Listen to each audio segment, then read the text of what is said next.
All right, so thank you everyone for waiting. My name is Wissam Charafeddine. I don't know, I wasn't ready to introduce myself, but to keep it short, basically currently I serve on the steering committee of the Green Party. I'm actually a newbie in the Green Party as far as being active, and I'm actually a newbie in politics in general. I've been always active educationally, culturally, in various capacities, especially with youth work, with educational work. But politically, I haven't gotten involved until the after the 2023 Gaza genocide started. And the reason is I've always been a Green Party voter. Basically, when I became 18 years old, I researched who should I vote for, and I found the Green Party to match my values. I've been voting Green Party in general, unless there's someone in the community who I know who's running, then I would make these exceptions. But after decades of work in activism, I can't, count and recall from college.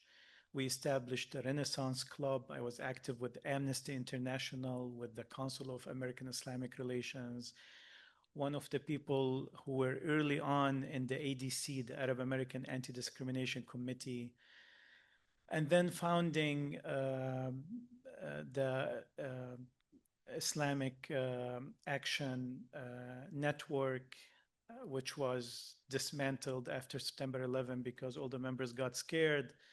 And then we established the Arab American Center for Culture and Arts to spread and bridge the cultures and arts of Arab American between the Arab world and the United States, and also established an organization called Muslimish, which is an organization that supports cultural Muslims, those who have left the faith but do not want to leave the culture, to create a supportive environment for them. It's a controversial organization because it supports dissent, but in the core of it, basically, it supports freedom of expression. And we had, 12 chapters across the country. Um, we established Livonia Salon. We established the Muslim Scouts of Michigan to encourage scouting among Muslim community, etc. After decades of cultural and social work, we were living a new Holocaust. So what did all this cultural work do if it cannot stop such a regressive uh, uh, incident or group of action? Hello. So we after that, so after the Gaza genocide started, we thought, we have to all be politically involved. We have to all be politically active. Otherwise, all what you build with education and culture can be demolished with one bomb. So at that time, the Green Party have stood firm in its values, while so many organizations have actually retreated or questioned, or were worried about the repercussions of standing against the Israeli aggression and what became later genocide and ethnic cleansing. Even Amnesty International was delayed in its response, but the Green Party from day one had clarity, and that was very inspiring. So I not only became active politically with the Green Party, but I also encouraged our community. And we worked hard in a city that is known across the country as being the city with the largest concentration of Arab Americans or Arab-speaking people outside the Arabic world, which is Dearborn, Michigan, where we campaigned hard for the Green Party. People never heard of anything called the Green Party. In 2024 and 2020 elections, 400 people voted Green Party in Dearborn. So it's insignificant number. But in 2024, after working with the Green Party also being visible and reaching out to our community and being out there fighting against what's taking place in the world, all the evil things that are taking place, and standing firm with the values of people, planet, and peace, it was better known, and we got 22% of the vote in Dearborn, which was one of the success stories of the Green Party in the United States. We hope to build on that momentum, and the best way was to strengthen the Green Party as a party. That's like the long-term work.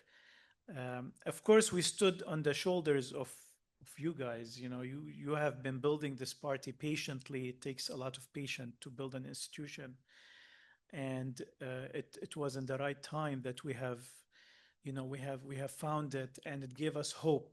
Because you know what, most of our community has lost hope. They don't even vote. They don't participate in politics. They consider themselves like people living under Caesar, or under, that basically try to keep your head as low as possible to escape the oppression that's inevitable. And that notion has changed with the existing of the Green Party, that there is a path out there that has ballot access, and there is actually hope for change. And the greatest hope that the Green Party carries is that the youth are with it already.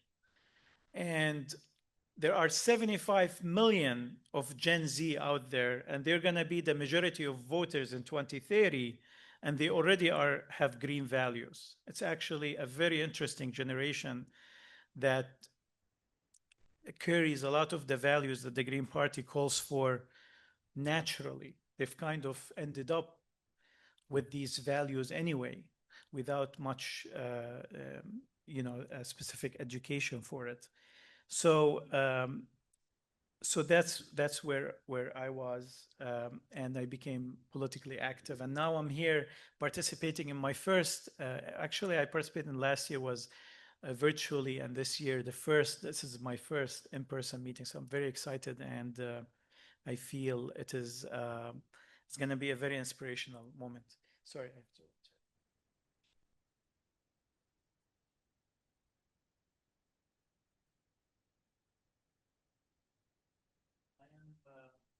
Vlogging this experience in Arabic because there is zero content in Arabic for Green Party from the West, so I'm hoping to vlog as much as I can in Arabic the events at the A&M. So this one will be for the Arabic. Yes. Yes, I mean the Green Party, there's Green Party in Lebanon, there's Green Party there are Green Party in the Middle East. And not all states in the Middle East allow for political parties, but ones that do, they have Green Party. I know there's in Iraq. The Lebanese one, I know I'm originally from Lebanon, so it is an active one. And we are in communication with them. They are very active. And they're currently leading that federation that they're part of the Global Greens. The Lebanese Green Party is the representative of that federation currently. So it's empowering them too in that way. So today's talk is about a concept that was born with me through this long struggle of trying to create change that is stable. So, and the first inspiration came to me when I was in France. I've dedicated a couple weeks in France to study the French Revolution. It was very interesting to me. I've studied the American Revolution before, kind of have an interest in history. And then I studied the French Revolution. And then I went to France by myself to just dedicate time studying the French Revolution. And there was one painting that depicts a moment in history that inspired this thought, which I'm going to come to talk about it. But the gist and the spirit of this concept that I've later written into a book called the Universal Declaration for Human Values is that documentation, establishing a statement or a document or a written, a written document is one of the most important actions that a human progressive movement can do. Some don't. We have a lot of movements that started in history that have not established and highlighted a document. Yes, there are books, there are manifestos, but shorter set of rules or declaration, it usually outlives the life of the movement and the life of the heroes of that movement. And of course, religions have their holy books, which are very important for the religion. And we have seen throughout human history how these documents became more influential than the movement that established them, than the people who have written them. And sometimes they have become much more effective years, decades, and sometimes centuries after they were written and ignored. I have a short video to show that just goes through 9 minutes of the history of some of these documents, and we'll come to the rest of the presentation.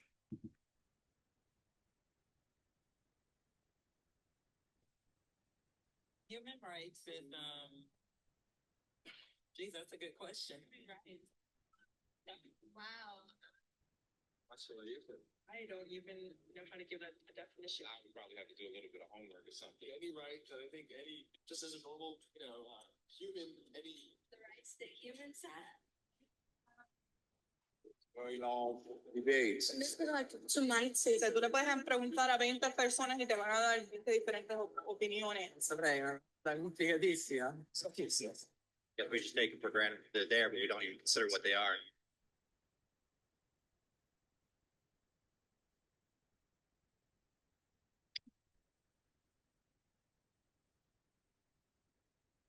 Human rights are the rights you have simply because you're human.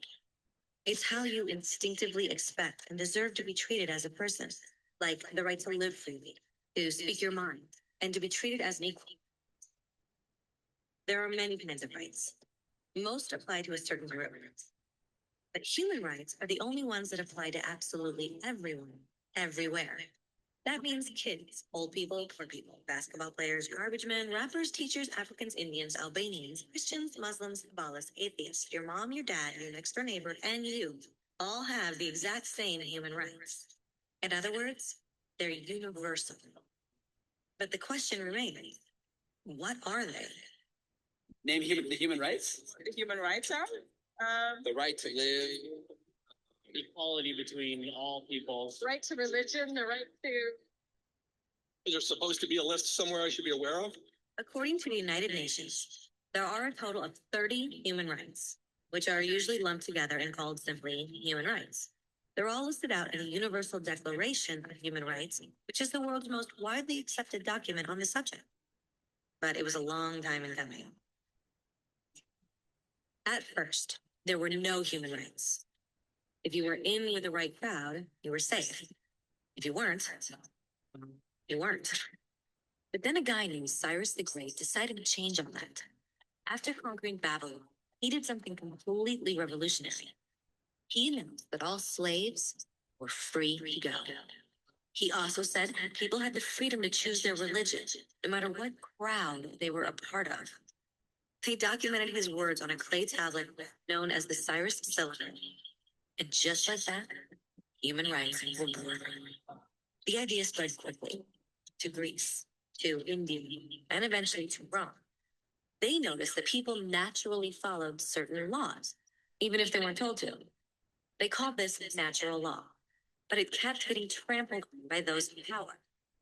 Not until 1,000 years later in England did they finally get a king to agree that no one can overrule the rights of the people, not even a king. People's rights were finally recognized, and they were now saving those in power. Kinda. It still took a bunch of British rebels declaring their independence before the king got the point that all men are created equal. Which isn't to say he liked India, but he couldn't stop them, and America was born. The French immediately followed with their own revolution for their own rights. Their list was even longer, and they insisted that these rights weren't just made up, they were natural. The Roman concept of natural law had become natural rights. Unfortunately, not everyone was so thrilled. In France, a general named Napoleon decided to overthrow the new French democracy and crown himself emperor of the world. He almost succeeded, but the countries of Europe joined forces and defeated him. Human rights was again a hot topic. They drew up international agreements, broadly granting many rights across Europe. But only across Europe. The rest of the world somehow still didn't qualify. Instead, they got invaded, conquered, and consumed by Europe's massive empires. But then a young lawyer from India decided enough was enough. His name was Mahatma Gandhi, and in the face of violence, he insisted that all people of Earth had rights, not just in Europe. Eventually, even Europeans started to agree. But it wasn't going to be that easy. 2 world wars erupted. Hitler exterminated half the Jewish population of Earth in horrifying Nazi death camps. And all told, 90 million people died. Never had human rights been so terrifyingly close to extinction. And never had the world been more desperate for change. So the countries of Earth banded together, formed the United Nations. Their basic purpose was to reaffirm faith in fundamental human rights, in the dignity and worth of the human person. But what were human rights? Were they the proclamations of Cyrus, the natural laws of Rome, the declarations of France? Everyone seemed to have a slightly different idea of what human rights should be. But under the supervision of Eleanor Roosevelt, they finally agreed on a set of rights that applied to absolutely everyone. The Universal Declaration of Human Rights. The French concept of natural rights had finally become human rights. So, in summary, at first, only a few lucky people had any rights, until one of those guys decided, hey, other people should have some rights too, which was great, except that not everyone agreed. And it only took a few thousand years of fighting and declarations and more fighting until everyone finally agreed that human rights should apply to everyone. And they all lived happily ever after. Except for one little problem. If people have the right to food and shelter, why are 16,000 children dying of starvation every day? 1 every 5 seconds. If people have freedom of speech, why are thousands in prison for speaking their minds? If people have the right to education, why are over 1 billion adults unable to read? If slavery has truly been abolished, why are 27 million people still enslaved today? More than twice as many as in 1800.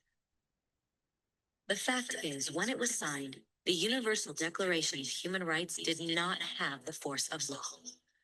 It was optional. And despite many more documents, conventions, treaties, and laws, it's still a little more than words on a page. So the question is, who will make those words a reality? When Dr. King marched for racial equality, he was marching for rights that had been guaranteed by the United Nations for almost 2 decades. But still, he marched. When Nelson Mandela stood up for social justice in the 1990s, his country had already agreed to abolish such discrimination for almost 40 years. But still, he fought. Those who fight today against torture, poverty, and discrimination are not giants or superheroes. They're people, kids, mothers, fathers, teachers, free-thinking individuals who refuse to be silent. We realize that human rights are not a history lesson. They're not words on a page. They're not speeches or commercials or PR campaigns. They are the choices we make every day as human beings. They are the responsibility we all share to respect each other, to help each other, to protect those in need. As Eleanor Roosevelt said, where, after all, do universal human rights begin? In small places close to home. So close and so small, they cannot be seen on any maps of the world. Yet they are the world of the individual persons, the neighborhood he lives in, the school or college he attends, factory, farm, or office where he works. Such are the places where every man, woman, and child seeks equal justice, equal opportunity, equal dignity without discrimination. Unless these rights have meaning there, they have little meaning anywhere.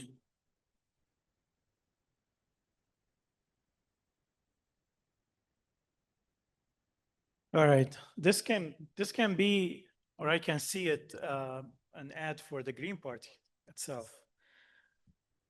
You see, the thing about proclamations is they are better than us. They are better than humans. They are better than their authors.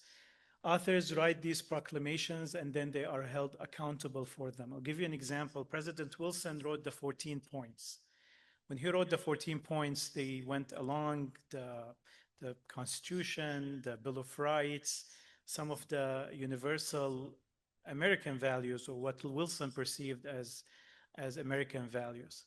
But he was then immediately put under pressure of these points. It was very difficult for him to make these points come to fruition during the peace conference after World War I. So when Wilson attended the peace conference, and America had a very important role in the peace conference, it was not very happy represented. Of course, America is always going to be the mood of its representative. And at that time, President Wilson was not happy with the secret treaties, with the colonialization, with the distant or the extent that Europe has gone in its colonization and exploitation of people. And he perceived the United States as being better than that, and he went there with these 14 points, one of which is the consent of the governed. Arabs attended that conference. They were struggling to establish their own state at that time. Prince Faisal, with a group of Arab delegations, they attended the conference lobbying for the American consent of the governed. And after confronting President Wilson with that, of course, when President Wilson talked to Britain and France, they told them, this is for Europeans. We're not thinking about Africans and Middle Easterns when we talk about that. I'm using Middle Easterns because it's within its colonial context. But he said then, but when Prince Faisal faced President Wilson and continued to present and talk about the Wilson's consent of the governed, President Wilson said, okay, we have to honor that commitment and send a commission, which, there were all kinds of obstacles in front of this commission. It was almost never sailed, but eventually he sent the King Crane Commission, who was totally American. The British and France did not participate. They were not interested in all these values. They're just on ink on paper. But President Wilson was reminded by some of the good people in the American delegation that the honor of the United States is behind these words, and we have to send this commission. The commission was sent, and they didn't fear that the commission will fail. They feared that the commission will succeed in finding what the people want. And they found what the people want. And the King Crane Commission report was put in the desk of President Wilson's in the Oval Office, and he had a brain stroke. He left, and that report was never established, which or read or published, which had what the people actually wanted, the consent of the governed, what the governed wanted, but it was never published until years after his death, and it was, of course, useless at that time. So he had the word, the proclamation, the 14 points. He was pushed to send the commission because he already made the proclamation, but then it failed to come to fruition. And that's where we have the challenge. How do we bring these into action? So the Constitution of the United States, the Bill of Rights, has the judicial system behind it that sometimes you can actually have force to bring it into reality. This challenged by so many aspects, like we see with this current administration and government that tries to create loops around this Constitution and Bill of Rights. But then at the end of the day, you have the judicial system to fight back. But most of these proclamations and declarations, do we have a system that will protect them? So the Declaration of Independence of the United States, with all its shortcomings, it's still one of the greatest documents ever produced.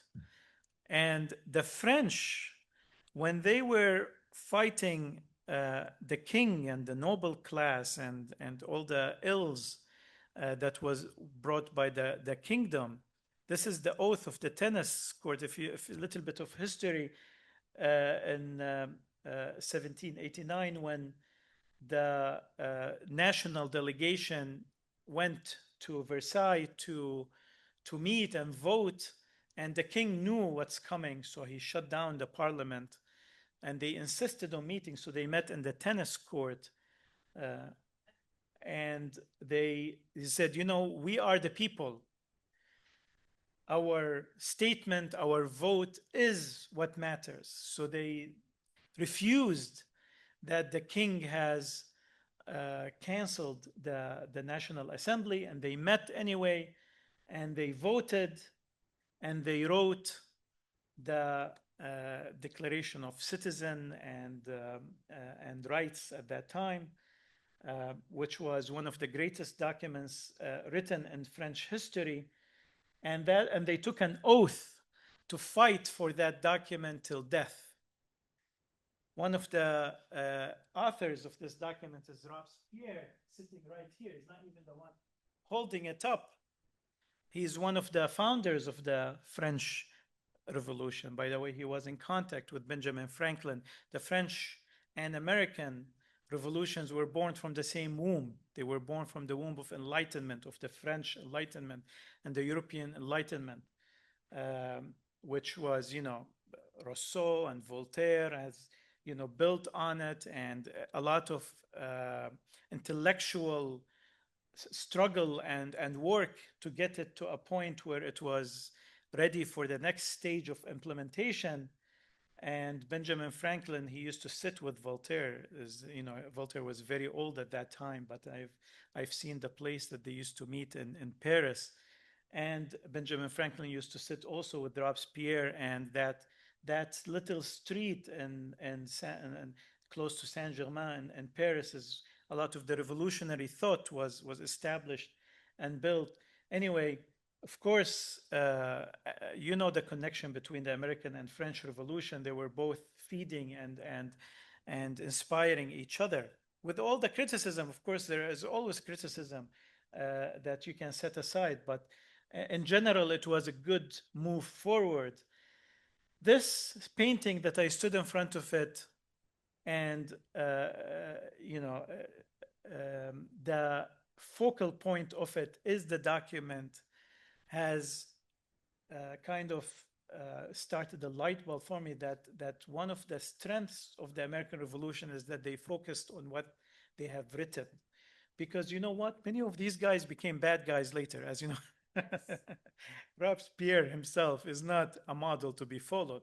And if it was inspired by a person, and that person was its saint or savior or prophet, and then that person falls or fails, or then the whole movement fails with it. But because it's focused on a document, he basically got a consequence, just like others got consequences, and the movement continued to grow and shift and change and grow, regardless of the persons who are claiming its leadership some points of time. So documentation was very, very, very important. Some countries to this day, their constitutions are subdued. Saudi Arabia, for example, doesn't have a constitution, and so the proclamation, that documentation, is very important in our movement, because we are building something that can outlast us, can outlast the movement itself.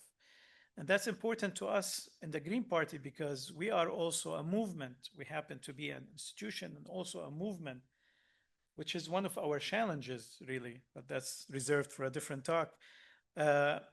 So the movement can be preserved by it becoming these proclamations, and we do good with that. We have the 4 values, and we have the 10 key values, and we have our very elaborate platform. These are very, very important. Documentation, very important. Sometimes I put proposals through the various committees or the steering committee, and I tell them that I think the most valuable thing about this statement that we're going to vote on is just to be part of history, that the Green Party has voted on this one day, because we don't know what happens, and we have to freeze some of our thoughts, some of our stances. We have to freeze them in time, in statements, to be at least part of history, to know that the Green Party, because we've seen Green Party shifting in different parts of the world. So it's very important for us here to establish some of the value of these statements is just in that. We know that, it's not going to have a lot of actual effect on the ground, but at least it becomes part of this collective mind in the future. So having an upfront non-negotiables, when I've put these values together, I wanted to establish my values. Especially, I got to a point in my life where I moved from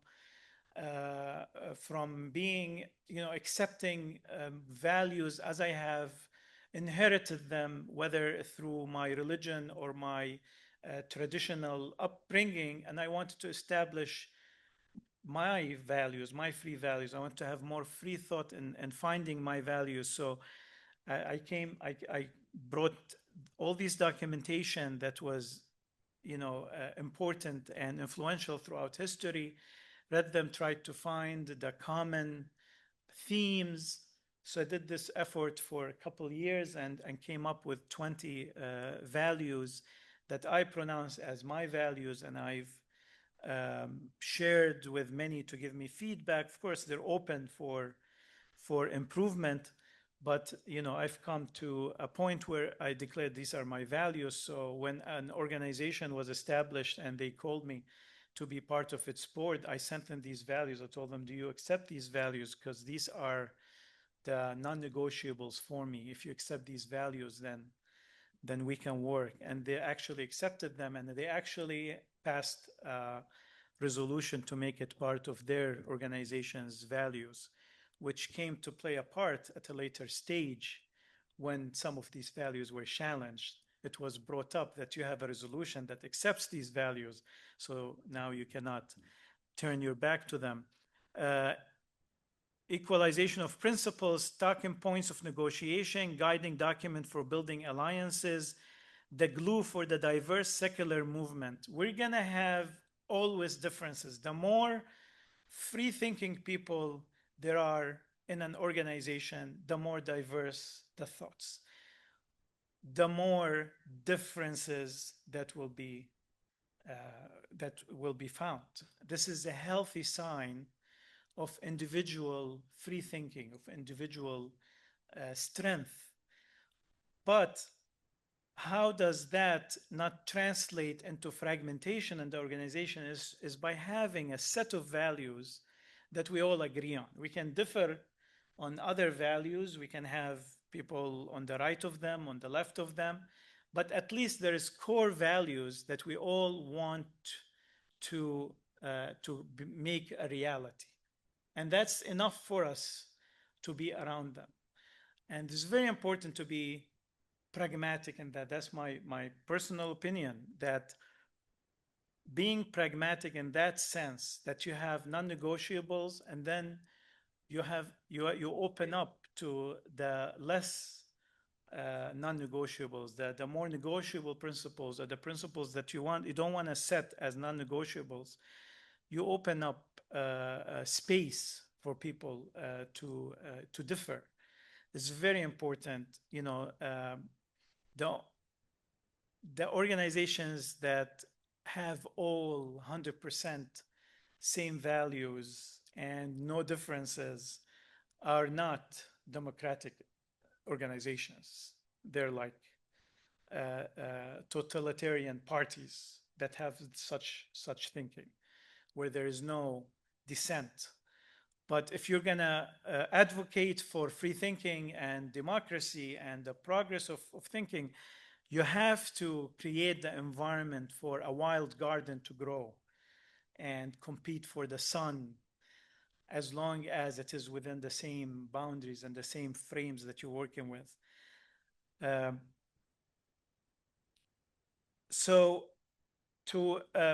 not going to go through these 20 principles in details, but in summary, and again, these are kind of the summary of all these documentations. And in the book, I list the references. This book has a interesting story. I was always asked the question, if you were left on an island, what book, and you had to choose one book, which book it would be.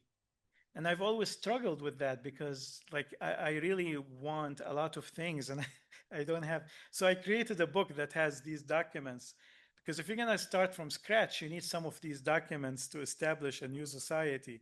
So I've this book is two parts. One part is my part, where I've explained these values and my statements. And then the part of resources has a collection of important documents that I found important in the progress of human civilization, among which are some ones you probably haven't heard of that are more Eastern in their nature. Some of them are Islamic documents, like, for example, the letter of Imam Ali to Malik al-Ashtar, when Ali ibn Abi Talib, one of the Muslim caliphates, he didn't last long. He was too just to lead for a very long time. He was assassinated 3 years after he became caliph in about 650 AD.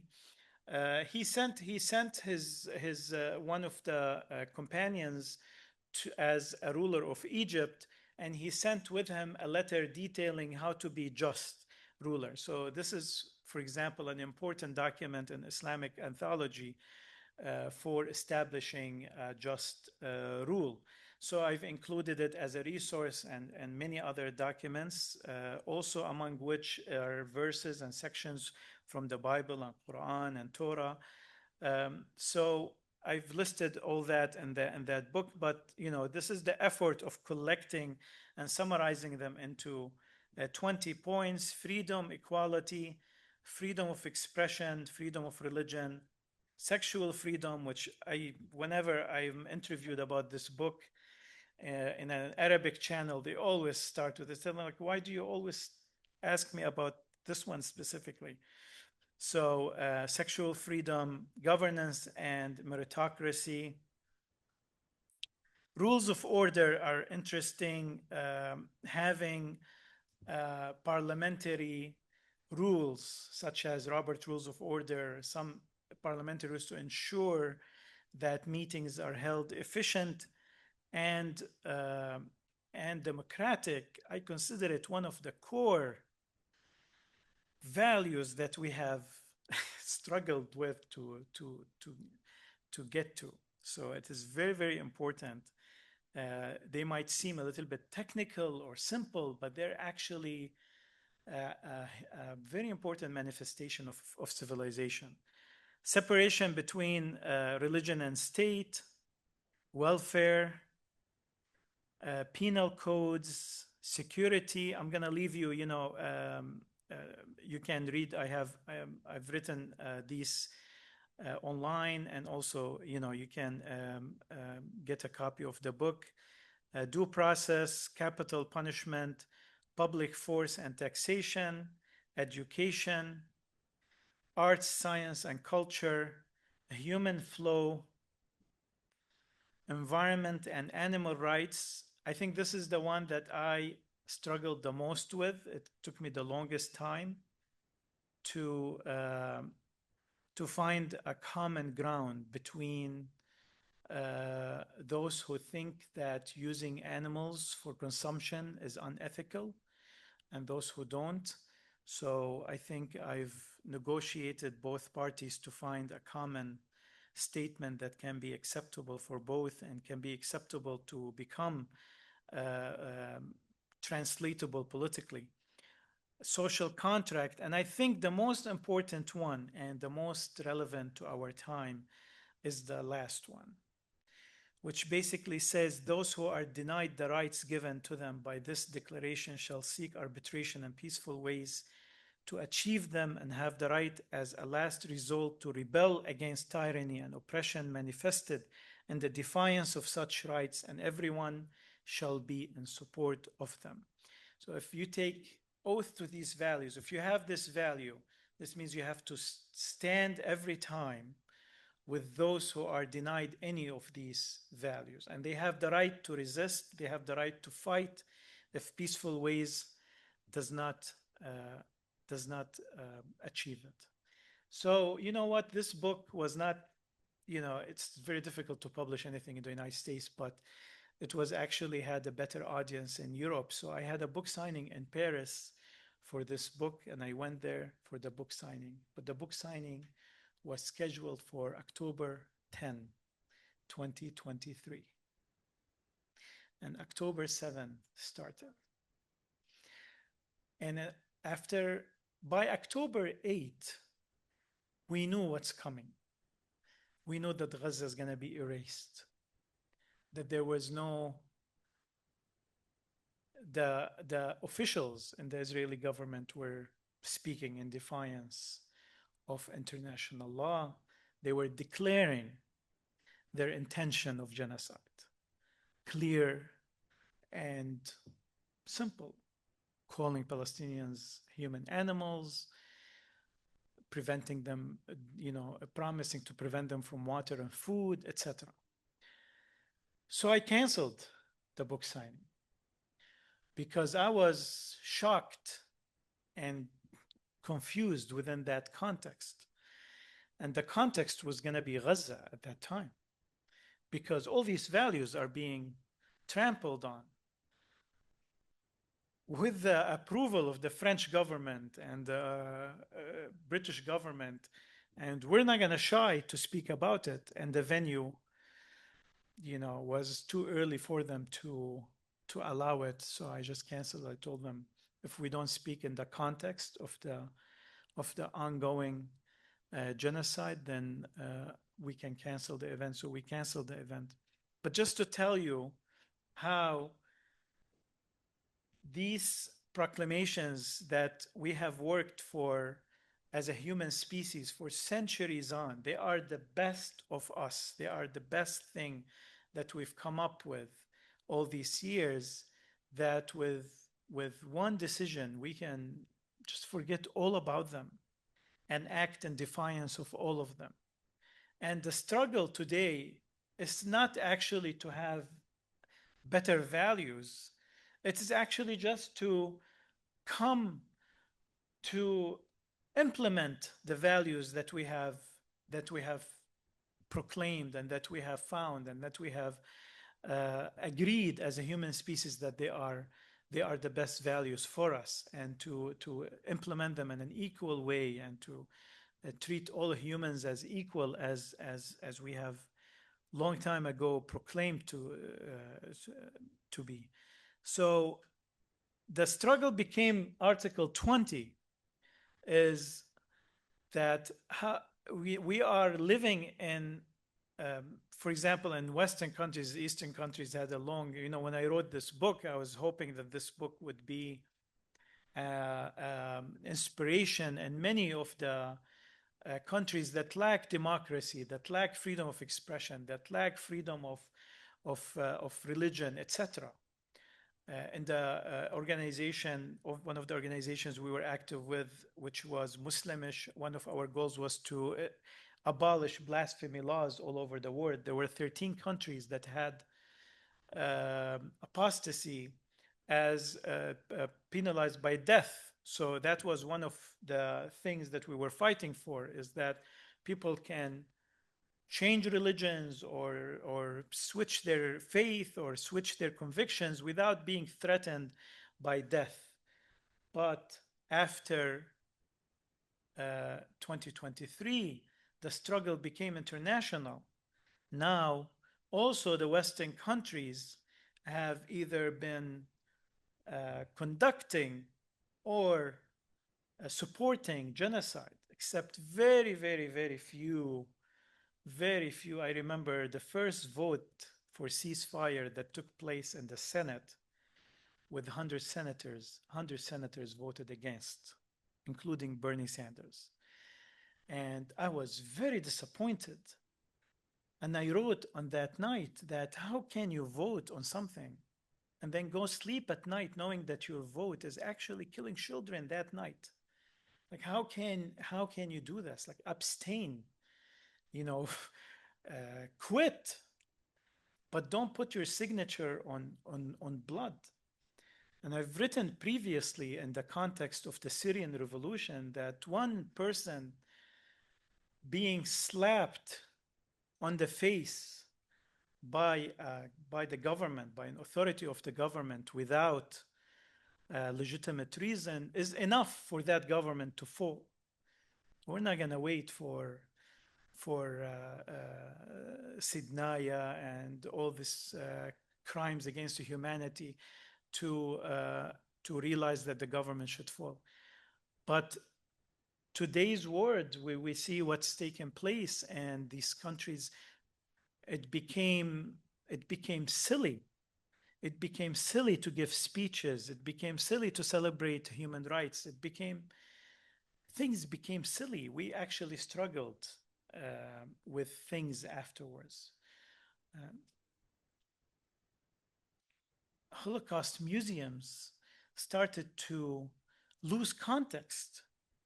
I used to organize tours to the Holocaust Museum. I wanted everyone in our community that I can get reach of to visit the Holocaust Museum, because this should never happen again.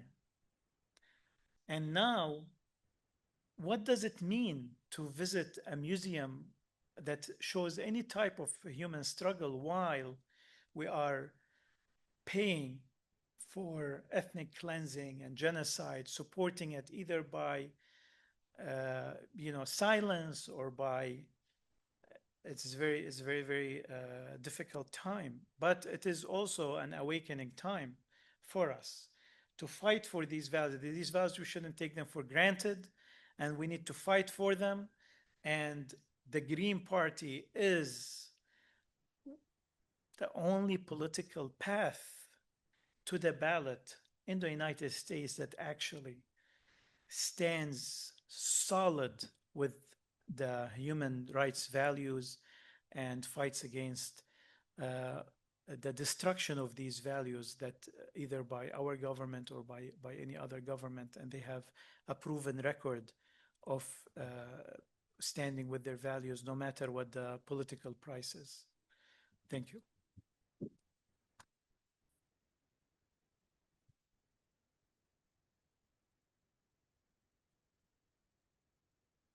I came by train, so didn't have a chance to carry with me the books. But but it's available on wherever books are sold. It's available. It is, yeah, it's written in the form of articles online, so if you look for it, you'll find it. And if you want it as a book, it's available on so many venues. Well, one of which, yeah, but available where all books are sold.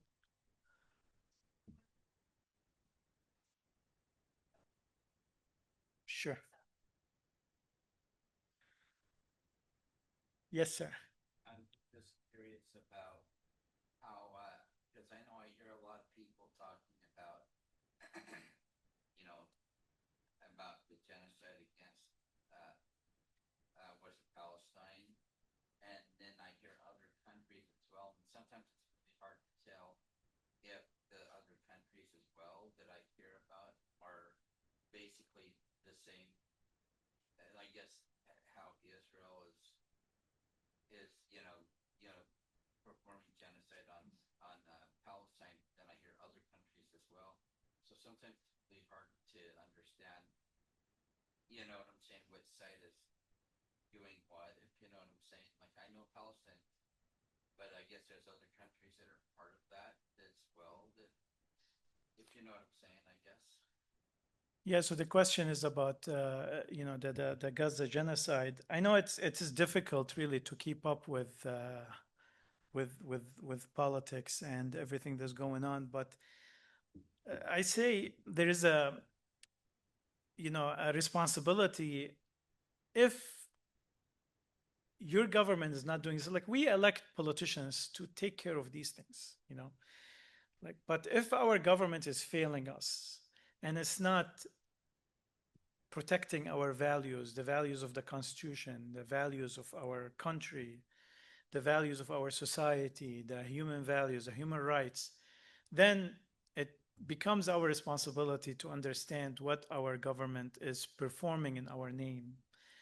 And I know it's a lot to ask for,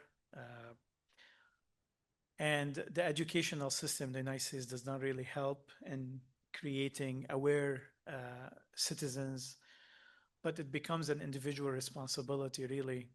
And there are a lot of things taking place on Earth today. I don't claim that any one person can be really aware of everything that's taking place.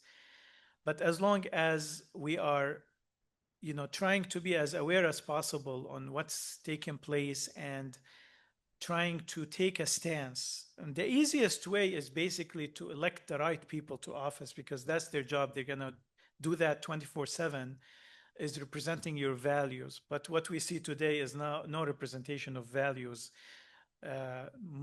Most likely it is more a representation of lobbies and corporations and various ideologies sometimes.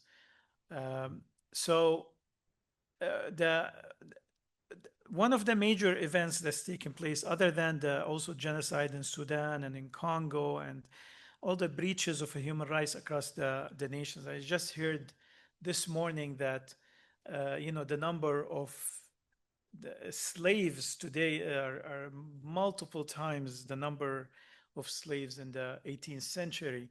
That's something that we thought that we have passed a long time ago.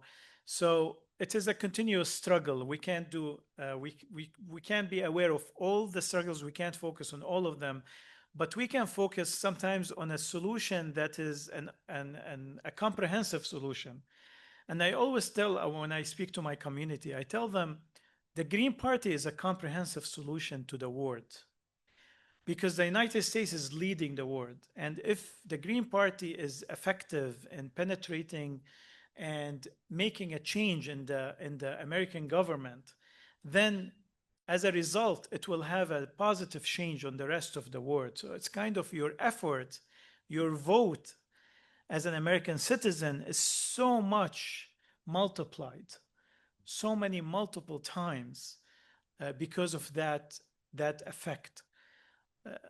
One of the major events taking place right now is Israel's attack on its neighbors, mainly the genocide that took place in Gaza.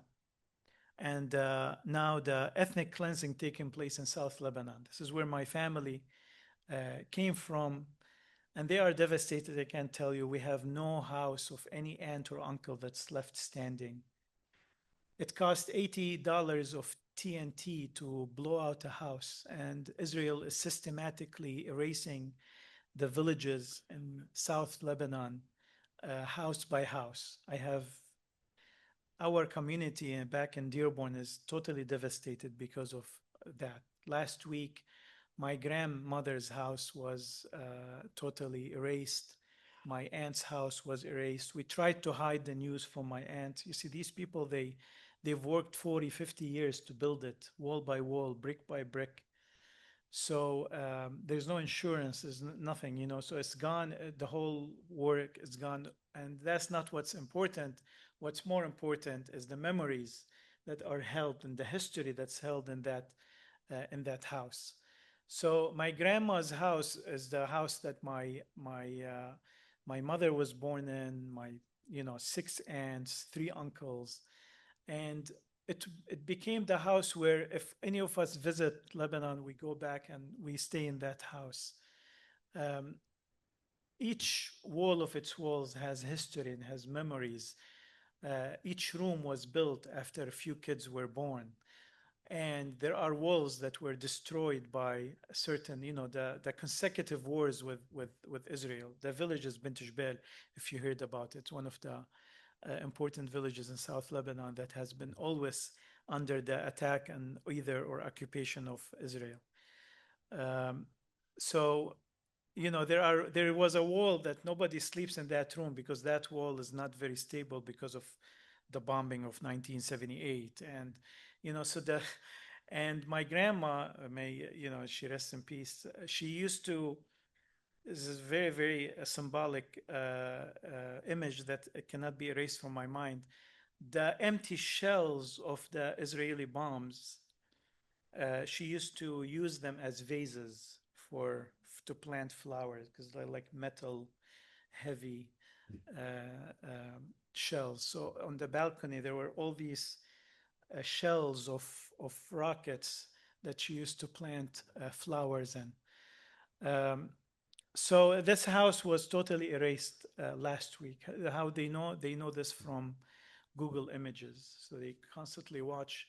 So that's what's taken place in South Lebanon. There's no ceasefire, of course. There was never been. Ceasefire is only comes from one side. Israel never ceases fire. So there's never been a time where ceasefires was respected by Israel. They always have an exception anyway. They say ceasefire unless we have a target. Yes. Is there a question in the back? You had no. Okay. So these two things are taking place other than the war on Iran. That's also an illegitimate war. 4,000 people have died in Iran already. Totally unnecessary war. And it continues. The region instability continues. Yes, sir. The slave has extended beyond the numbers that we're all used to in the 1800s. Did you expand a little bit on that? I don't have really knowledge. I just heard the number that there is actually more slaves now than the 18th century. So I know that slavery is still going in one form or another, but in its ancient form, it's still going. There are in parts of Africa that humans are taken into hostages and sold as slaves, and Libya was a gateway for that trade for a while during its instability. So that apparently still taking place. Also, there are other forms of slavery where you take a worker and that worker is basically is indebted for life for whoever they're working for, and it's just another form of slavery. Well, that's why I was curious. You would consider the conventional American lifestyle to be slavery. Yeah, I would, you know, that would be, if we argue for that, the number will go really up. But that's true, you know. It's uh, you know, the way I have a new book that was published this year called A Sanctuary of My Own. And I've written a chapter about the aggression of civil order, that sometimes you build civil order on a certain system of love and communion. Sometimes it's built on aggression and fear. So our social order here is built like any contract is built on fear and penalties, and you know, you go into business and then you know you take a loan to open your business, so they take you as a personal guarantee. If you lose it, then they're gonna take your house and they're gonna take your car. And you know, if you get into the schooling system, the college system is all based on, if you do this, there's a fine. There's always an aggressive consequence for shortcomings. And it's fine. You say, okay, it's okay. We have to, you know, obey the law, and we have to go by the rules. Yeah, that's fine. But what kind of spirit or society we are building that's based on fear? And that's why we have a whole culture of attorneys and lawyers and lawsuits. Um, so it is form of, you know, if you don't go to work, then you will lose your house, you'll be on the street, you can't pay for your medical needs, you can't pay for your children's food. So you end up compromising a lot of values, right? I mean, we've seen this tested and I have a lot of my friends who, after Gaza situation, they've canceled their social media, because although we live in a perception of freedom of expression, there's no really freedom of expression. It will cost them their jobs. It will cost them their, alike might cost them, you know, their job or their future careers, retroactively nowadays. I'm ready to wrap up. Yes, sir. Maybe take a final one. Yes. The funny thing, because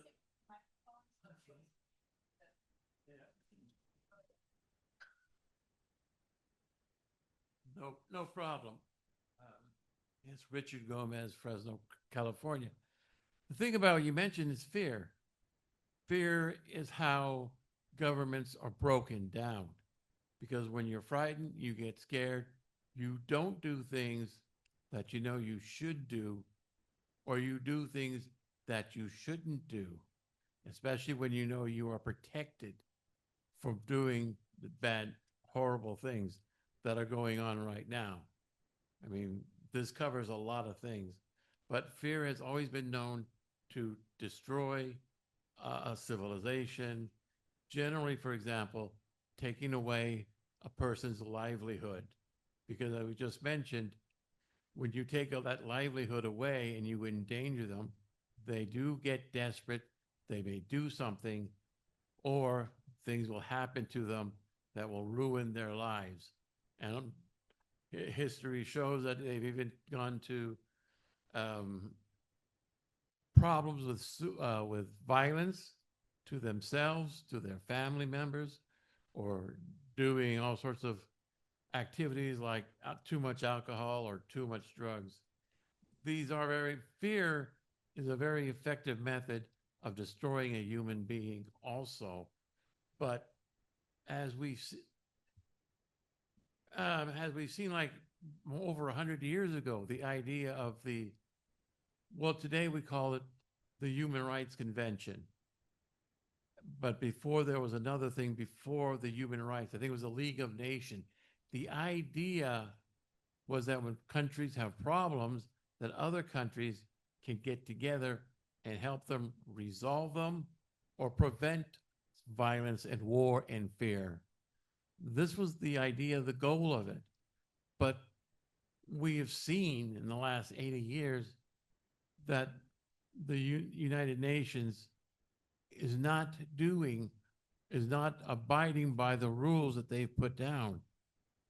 In my humble opinion, for whatever it's worth, I do believe that somehow that what's going on and has been going on in Israel and Palestinians has been more about that there's a very that our government and other governments honestly believe that there's a big financial payout, a huge financial payout. That's why they'll look away from what's been going on for all these years. It isn't so much about hate, it's more about fear, it's more about trying to control because they want the extra wealth. It's like, I want the money. I have to choose between money or the reality of human life. We got so many people, what the heck, but we don't have enough wealth. Even people who are already wealthy beyond the need. And it does disturb me a lot because too many people, because there was I believe it was either Stanford or San Jose, where half the students were portraying prisoners and the other half were portraying guards. And what happened was those students who were portraying guards started beating up and badly treating the students that were portraying prisoners. There was no law broken. This was just an exercise to find the psychological aspect to this whole thing. But because the guards believed that they were not going to be punished, there are tests where people would be connected to a machine and a person who would be off screen every time they pushed a button. Yeah. Then they would yell and scream. At first, the person who pushed the button would be nervous, but it says, "Don't worry, it's okay." And they would continue to push it. And too many of those people went all the way. Yeah. And it's scary to think that humanity is that way, but we have our government Right. that's allowing this, and we are allowing them to do that. Yeah. You mentioned two experiments, by the way, the Stanford prison experiment and the obedience to authority experiment, which are very important in the human psychology. You know, that the United Nations, which used to be the League of Nations, it was set up the wrong way. It wasn't set up for authority, and it's failed multiple times, and there's nothing more failure than today, where the actually United Nations repertoire, human rights repertoire, is being punished instead of what they're reporting on. And the ICC was set up to implement the international law, and now the ICC is being punished instead of Netanyahu being arrested in New York. He's going to walk in New York, and only federal authority, like Mayor Mamdani said yesterday, only federal authority can stop him and arrest him. So we have failed. We failed, and we've proclaimed that failures is very clear now. And one of the main reasons for that failure is the administration of the United States. And that's, the core thing that we are trying to change through the Green Party is to have a more representative government, because today it's not. It is as Dr. Jill Stein says, the government, no, it is the parties of Wall Street and war. Mhm. Thank you. You're welcome.